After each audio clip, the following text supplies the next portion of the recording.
It's 1984. A scorching morning in Benghazi, Libya. April 7th, a day known in Libya as University Day. Inside a packed basketball stadium, hundreds of students from different schools and universities fill the stands. They were brought there by buses, told they were going to cheer for a basketball game. Indeed, there was a basketball game taking place that day. But the opening ceremony wasn't music, nor a performance as people expected. It was a public execution for a university student.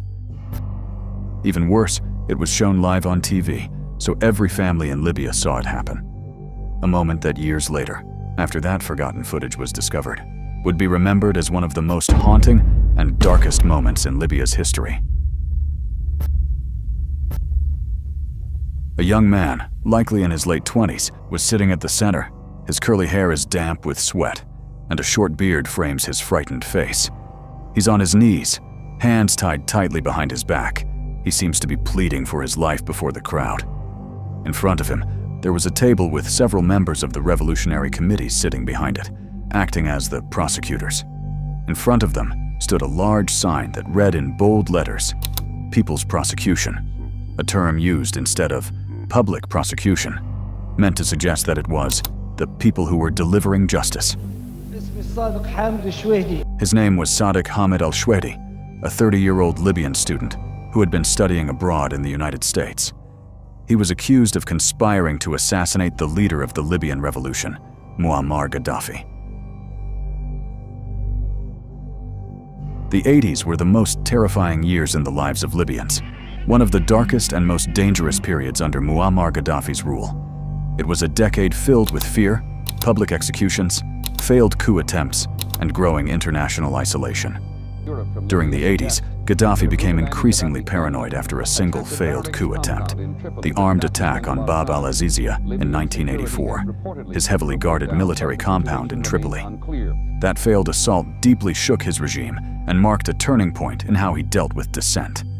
From that moment on, Gaddafi vowed to crush any voice of opposition, no matter how small.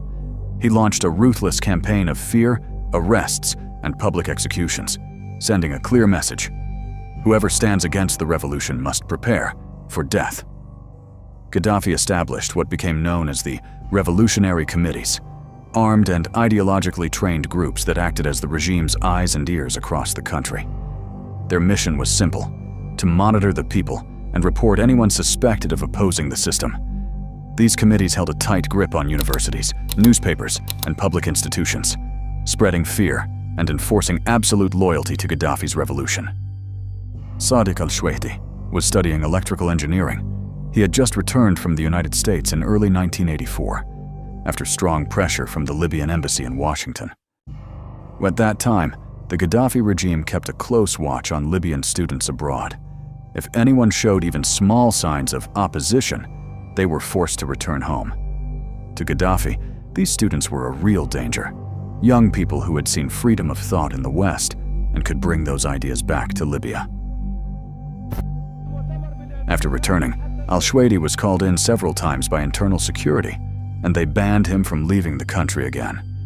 He continued his studies at a university in Benghazi, a city known as a center for students and thinkers who quietly opposed the regime and where revolutionary committees were always watching. In the months before his arrest, al-Shwedi's classmates noticed he was being followed. He was known for his strong opinions and open talks about freedom, and he often criticized Gaddafi in private conversations. One day, security forces raided his student apartment and said they found anti-government materials. Soon after, al-Shwedi was arrested inside the university, right in front of his classmates. He was taken straight to the internal security headquarters in Benghazi, a place known among Libyans for brutal interrogations, torture, and fear. There, he was questioned for several days and tortured to force a confession that he was part of an opposition group accused of planning to overthrow the regime. Later, he was transferred to Al-Kuwayfaya prison, one of the most feared places in Libya. The investigation continued there for weeks until the authorities announced that he was a traitor to the revolution. A few weeks later, he appeared in the middle of a basketball court, weak, terrified, and handcuffed. He sat there alone, just a microphone in front of him. No lawyer since Gaddafi banned the practice of law in the 1980s. No defense, only a forced confession. Words he had been told to say. The footage begins with the crowd cheering for the student's execution. You can see the fear on al-Shwedi's face. Just minutes earlier, he had watched one of his classmates being hanged before his eyes. Now, he knows that his turn is coming. انضميت كنت ندرس في أمريكا انضميت لكلاب الضالة في أمريكا في سنة 81. He said, I joined the stray dogs in America. Stray dogs was a term Gaddafi often used to describe his opponents. Among the crowd was a young woman named Huda bin Amer. She began rousing the audience, urging them to chant for al-Shawaidi's execution. Moments later, they read out the death sentence and placed on the execution platform. بقصد البدء في الأعمال الإرهابية السابق الإشارة إليها التي أقرها المؤتمر بالإعدام حتى الموت.